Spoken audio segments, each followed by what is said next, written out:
If you'd like to make your NFL games a little more interesting, you've come to the right place. It's the Even Money Podcast with Ross Tucker and Steve Fezzik. Yeah, Vegas, baby, Vegas. It is the Even Money Podcast presented by DraftKings and DraftKings Sportsbook. They got a ridiculous 40-1 basketball offer right now. Maybe we'll get into that a little bit later on in the show when we talk NBA. But here's what you need to know. This is the best, at least that I'm aware of, football betting podcast out there. That doesn't mean we don't talk about other sports. We do. We're going to dive into the NBA playoffs a little bit today. But you look at our track record over the last 5 years, go back and listen to every episode. We invite that. Listen to every episode, listen to every bet we've made, and then see the results for yourself. I'm Ross Tucker, former NFL offensive lineman, 5 teams, 7 years, at Ross Tucker NFL on social media, at Ross Tucker Pod is where you can find all of our shows, the highlight clips of the shows. We also post all of them to youtube.com/Ross Tucker NFL. So if you're more of a visual learner, go ahead and watch us on our YouTube channel. But you can always just listen like I know so many of you do and have for quite some time. The star of this show, as many of you know, is Steve Fezzik.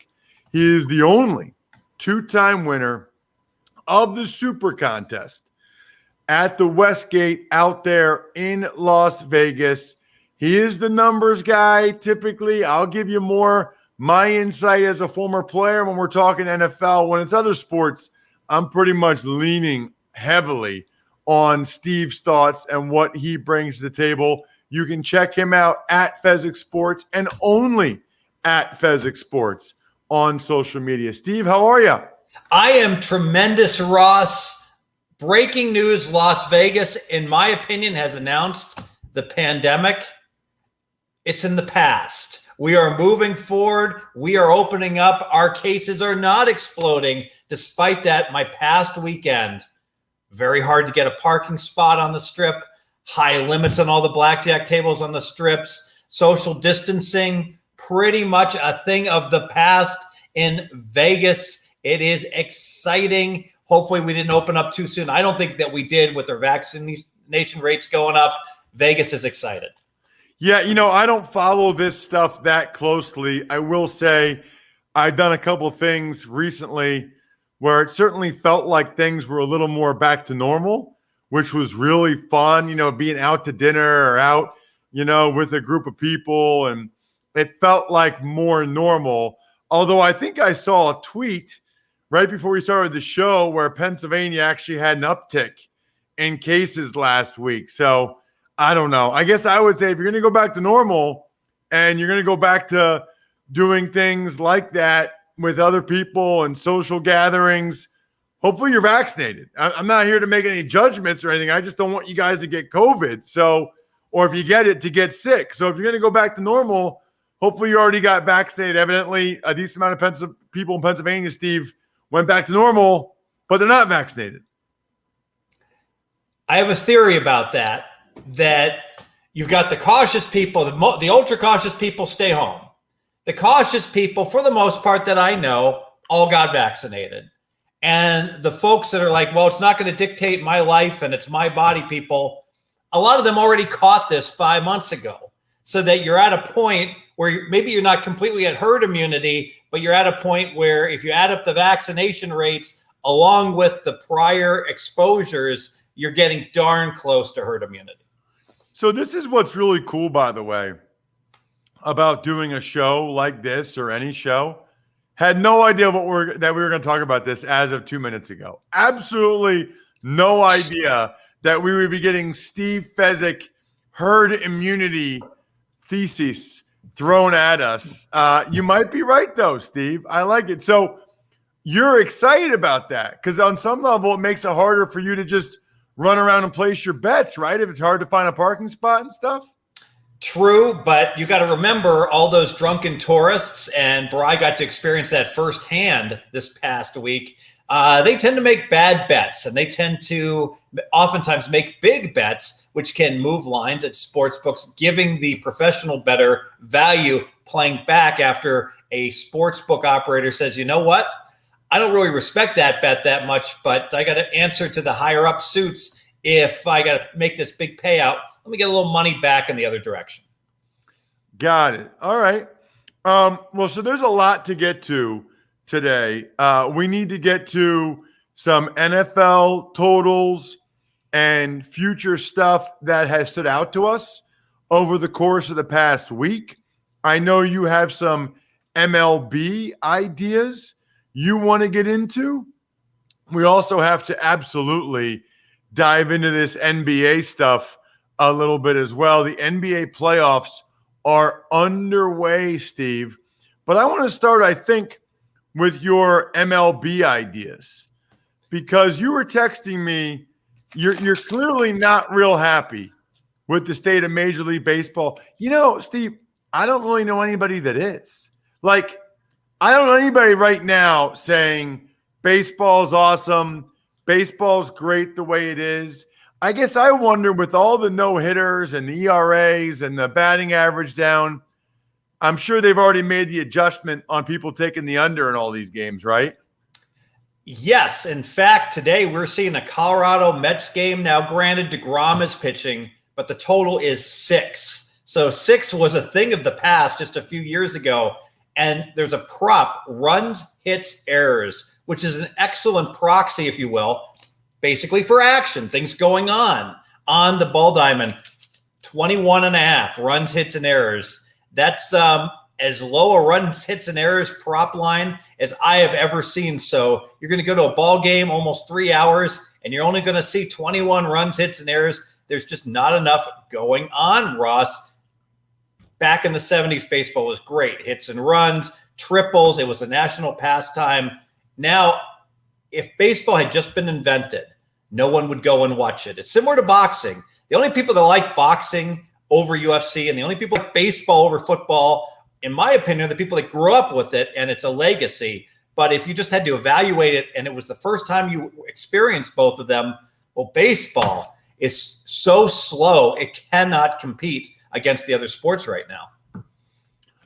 That is really interesting. You always say stuff like that, and when you say it, it always gives me pause and then makes me think of it differently. You know, like overtime rules or stuff with soccer you've said before, where it's like the only reason why people think this is fine is because it's the way it's always been done.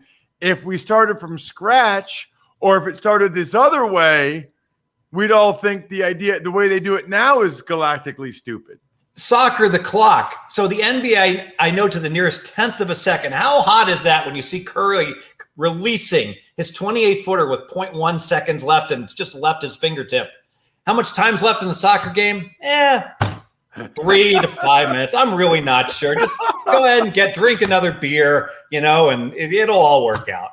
It is. I mean, I know it's such a good point. I know that people are used to it because that's how it's always been, the stoppage time. But you want to talk about just how there could be one person who is in control on his stopwatch. He's in control of the entire length of the outcome of the game. I mean, that is actually, like, if they tried to implement that now, they would be like, what are you, nuts?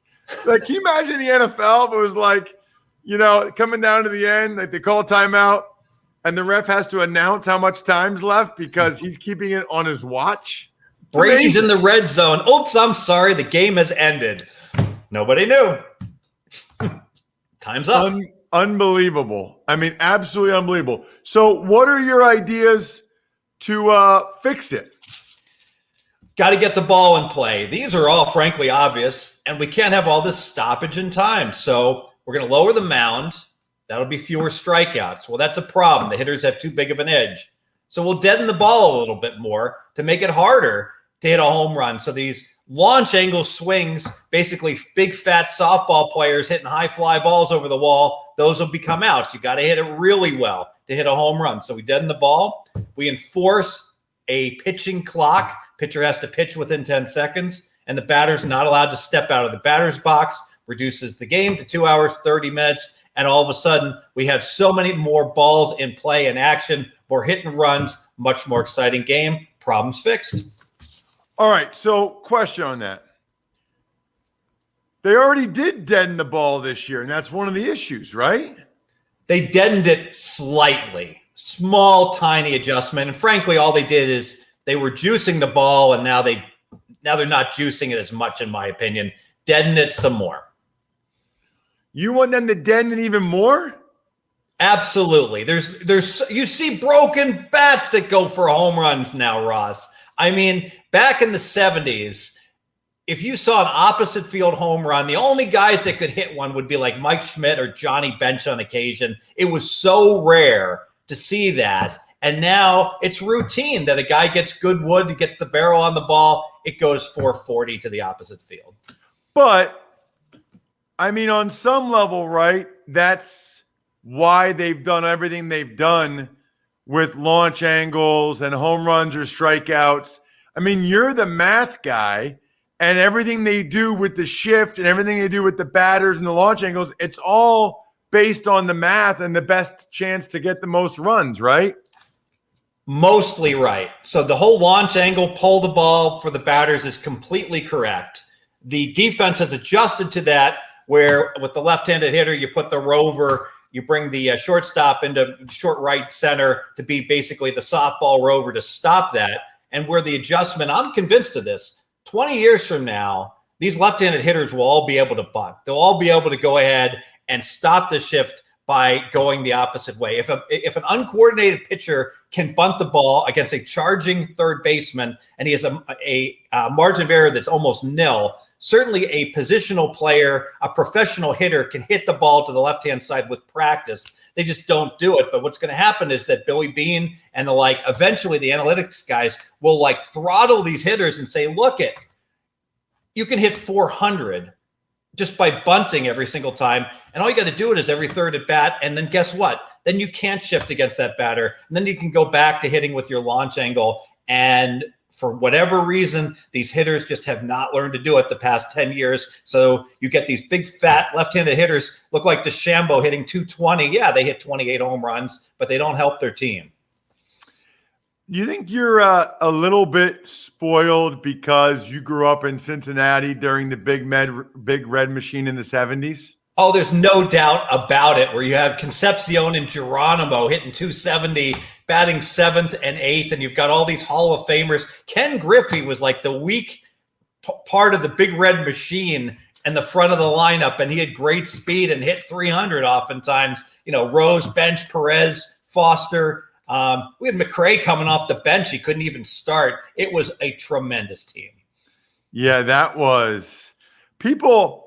You know, there aren't that many teams that kind of transcend eras or that people still talk about. People still talk about the Big Red Machine a lot. They must have been pretty good. How many times did they win it? Do you know? 75 and 76. And then Eric Davis and company won one, like 13 years later. Reds lost the World Series in 70 and 72. The Mets got them in the playoffs in 73. I think they lost to the Pirates in 79, but the team had been disbanded. So it was all throughout the 70s. What's remarkable about the Reds, if you look at the wins after replacement for the Reds in their championship years, it's all the hitters. Like, Bench is worth 8 wins, and Foster's worth 7, and Rose is worth 5. Joe Morgan's worth 7. And then you go to the pitchers, and I think Don Gault's worth 3. And after that, it's like a whole bunch of guys worth 2 wins, like Gary Nolan and Clay Carroll. None of these pitchers really mattered. It was all hitting. So, all right. So they didn't have great hitting. They didn't have great pitching back then. But they did have an originator. Sparky Anderson understood. His nickname was Captain Hook. And he basically originated the idea of the setup man in baseball. Get your starter to go 6 or 7 innings, and then bring in a guy in the 8th and then your closer in the 9th. He's the first guy that really popularized that concept that everybody seems to do now. All right, let's talk a little bit of NBA as well, Steve. And let's dive into the NBA playoffs. I mentioned this earlier. I'll mention it again now. DraftKings Sportsbook has 40-1 odds on any basketball game right now. All you have to do is pick any team that is still in the hunt, which is all of them in the playoffs. If that team wins, you get $200 in free credits. Download the top-rated DraftKings Sportsbook app now. Use promo code Ross when you sign up to turn $5 into $200 in free credits. Bet on the basketball team of your choice to win their next game. And if they do, you can claim $200 in free credits. Amazing. That's promo code Ross. Limited time only at DraftKings Sportsbook. And I'm wondering, Steve, if you have somebody that you would like to put that $5 on. Yeah, a basketball game coming up where you would say, you're probably just going to look at the spread and say, actually, you got to win the game. So is there a game coming up that you feel good about? Maybe the Lakers? No, we're going to bet it on the Brooklyn Nets tonight. So we make our money the quickest. Brooklyn is currently a minus about a 440 favorite. So take out the VIG. They've got about an 80% chance to beat the massively underperforming Boston Celtics, 15,000 strong in Brooklyn, rooting us on. Let's do it, Brooklyn Nets. 80% chance to pick up your $200. Got it. Any other thoughts, speaking of the NBA? Anything else stand out to you about the NBA? Yes, the rise of the Eastern Conference. So what did we see in the past? The West was way better than the East. And the only thing that gave it any parity was LeBron James and his teams. So LeBron's gone to the West now. So the West should be absolutely a monster favorite against the East. I got to tell you, Ross, I think I can make a case the three best teams in the NBA might all reside right now in the East. Certainly Brooklyn with the big three. They're the favorite to win it all, 2-1. They're the best team in the NBA.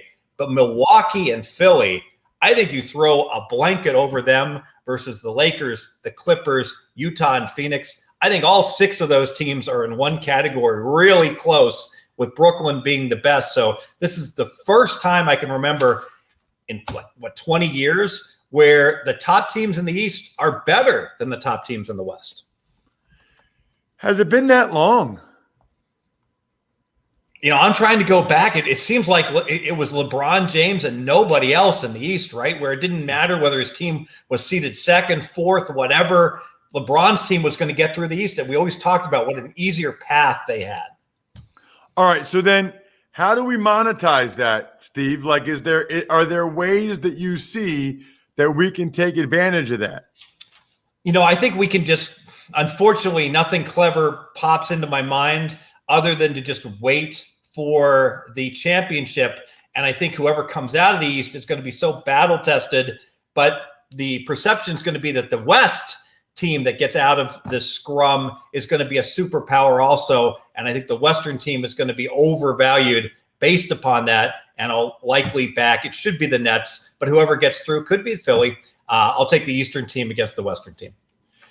Did you see, by the way, before I forget, where our buddy Doug Kazarian, did you see this story, Steve? Doug Kazarian of ESPN, he's been on the show before. He saw where a different sports book, I will not name them, but it's not DraftKings. He saw where they had Tyson Campbell, the Georgia cornerback, listed as a safety incorrectly for the NFL draft. So he bet $3,500 on Tyson Campbell to be the first safety drafted because they listed him as a safety. He was the 33rd overall pick. He's a corner to the Jaguars, but he was the first listed as a safety to go. Doug won almost $300,000, Steve.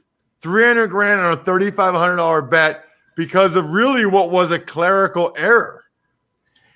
And good for Doug Kazarian. Pro bettors do this all the time where prop bets get put out and there's two golfers, for instance, with the same last name, and they get the wrong guy in terms of a reference, or in the Super Bowl, they have the kickoff returner and he has the same name as someone else and they list the wrong guy and they have props about his return yards and the like. So Doug is an extremely savvy bettor. Now, you got to remember his background. Doug Kazarian was right here locally in Las Vegas for years, doing an outstanding job with the nightly sportscasts here just in Vegas before going to ESPN and SportsCenter. So no one is more uniquely qualified to do a betting show and to be able to talk about advantage play. He's connected. He knows guys that know, I'm not going to call these taking a shot, but know how to exploit mistakes by the sports books. And absolutely, that's the beauty of betting in Nevada. If Doug had bet that offshore,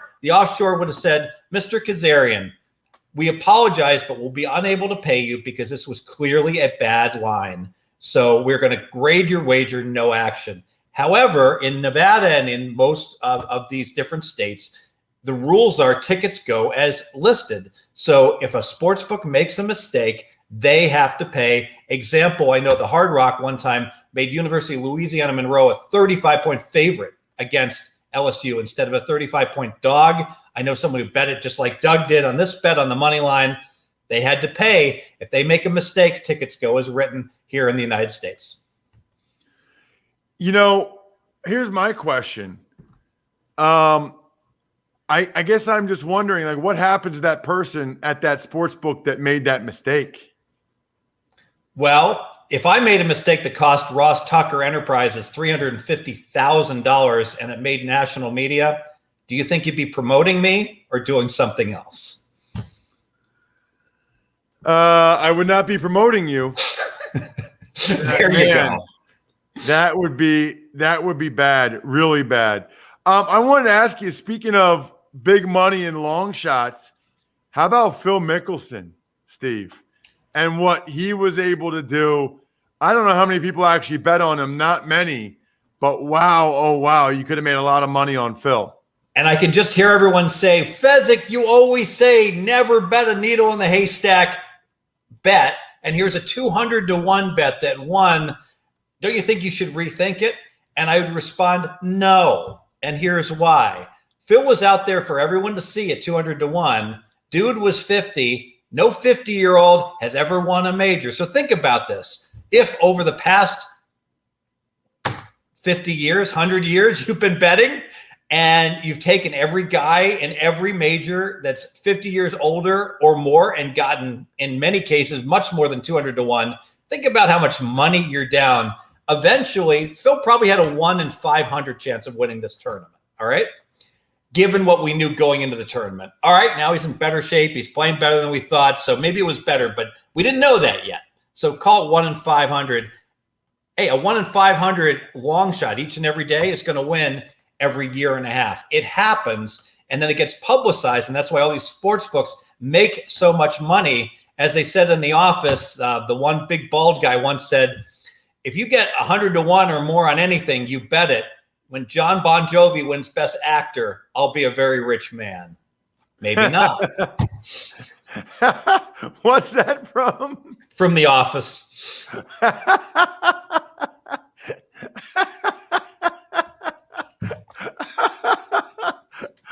Oh, I like that.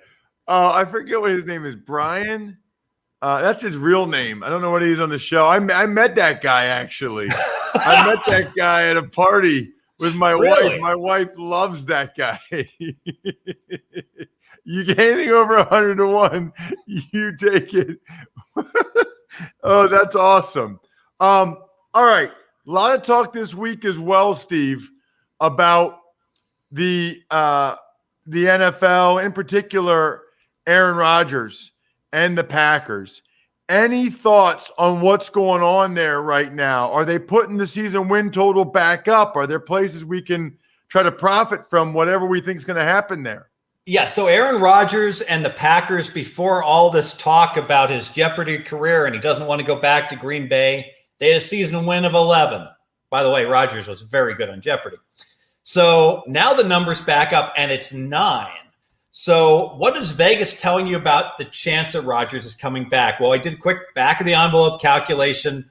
Rodgers versus Jordan Love, I have that as a 9-point drop-off. How much is 9 points worth in terms of expected wins?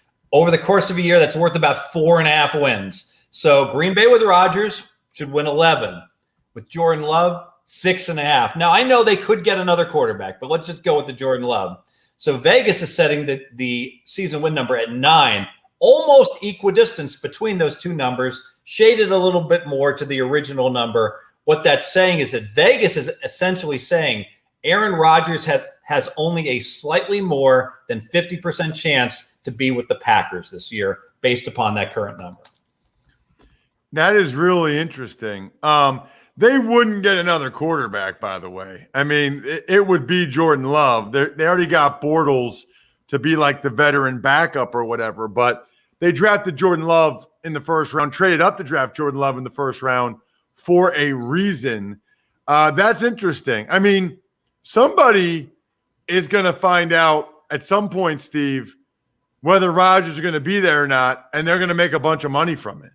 No doubt. And, I was just shopping around, making my way around the United States and in one specific state, and I don't want to disclose where it is, but it could well have been in Delaware. The number on Green Bay was still 11 for season wins. Now, there was extra vig. It was minus 150 to the under. But what a fine bet that is. If Rodgers doesn't play, you essentially win. And if he does play, you got a little bit the worst of it with having to pay extra vig on under 11. So that's a pretty good deal where you got a 50% chance of basically winning right off the bat on a bet. I know, Steve, typically quarterbacks are the only ones that really make much of a difference in terms of lines. But Julio Jones has been such a dominant player that I'm wondering if he gets traded, does it do anything for you when you look at Atlanta, either week 1 line or season win total, or the team he goes to, considering if he leaves Atlanta, which looks likely, Steve, there's kind of a mental – There's a mindset there where it's like, okay, we're not really going all in this year if we trade Julio. Whereas the team that gets him, it's like on some level picking up a new bat or a new arm at the trade deadline. Sure. So let's do the math on Julio. He's worth about a point. So that's what an elite skill position player is worth. That might be overstating his value slightly given his age. He'd have to be a top 8 wide receiver to justify that. Now, Atlanta's pretty loaded now, especially after the draft with skill position players. So he might not even be worth that full point for Atlanta, but let's assume he is. How much would he help another team if he's worth a point? 17 games. So that would be 17 points that a team would expect to pick up. That 35 points is how much you need to pick up an extra win. So Julio Jones is worth half a win in terms of season wins. So whoever gets him, if they don't have to give up anything material, maybe just future draft choices, that would be enough to move the needle on that team and their season wins. Very interesting. All right, I'll be curious to see. It looks like he's going somewhere. I'll be curious to see exactly where he ends up going. That'll do it, by the way. Fun show where we solved all of baseball's issues. We totally changed the paradigm for the NBA and where the best teams are. We talked about the bet of the century for Doug Kazarian. We got somebody fired at a different sports book. We solved the COVID issue. It's over. And we gave you 2 pretty darn good NFL bets. I love it. Make sure you follow Steve on social at Fesic Sports. I am, of course, at Ross Tucker NFL. We are at Ross Tucker Pod. Please subscribe if you haven't already. Definitely subscribe to youtube.com/Ross Tucker NFL. Good luck, everybody. Hope you guys win some money. Thanks for listening to the Even Money Podcast. Make sure to also subscribe to the Ross Tucker Football Podcast, the Fantasy Feast, Business of Sports, and the College Draft. All available at Apple Podcasts, rosstucker.com, or wherever podcasts can be found. A lot of times on the show, I mentioned DraftKings. Here's what you need to know. You got to be 21 or older, New Jersey, Indiana, or Pennsylvania only. New customers only. Restrictions apply. See DraftKings.com/sportsbook for details. Gambling problem, call 1-800-GAMBLER, or in Indiana, 1-800-9-WITH-IT. By the way, if what I was talking about included a deposit bonus, doesn't always, sometimes it does. Deposit bonus requires 25 times playthrough, and deposit bonuses are paid out in site credit.